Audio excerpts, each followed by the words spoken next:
تعالوا نتراهن ان انا هخليكم تعملوا تجربه الكي اف سي في البيت كامله في نص ساعه بالظبط، منتجات بسيطه من السوبر ماركت بس هتسهل علينا بنص الثمن بتاع اي مكان فرايد تشيكن وانضف بكتير.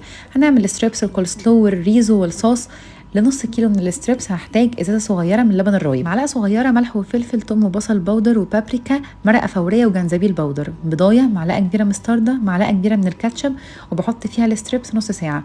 انا بجيب من بتاع الفراخ حاجه اسمها ميوز بانيه اللي هي الستريبس بتكون متقطعه جاهزه، بغطيها وبسيبها ساعه في التلاجة. وبحتاج لنص كيلو ده طبق فيه كوبايتين دقيق عليهم نفس التوابل بتاعه الفراخ.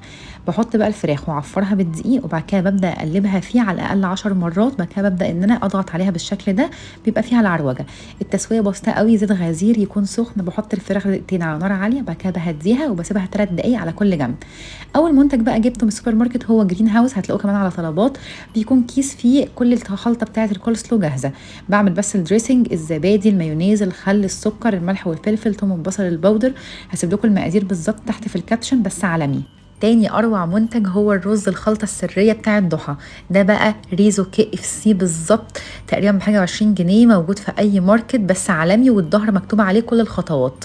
كده عملنا كل حاجه. الستريبس، الريزو، الكول سلو، هكتب لكم الديتيلز بتاعت صوص الريزو تحت في الكابشن. انضف بكتير من اي مكان فرايد تشيكن، جربوه.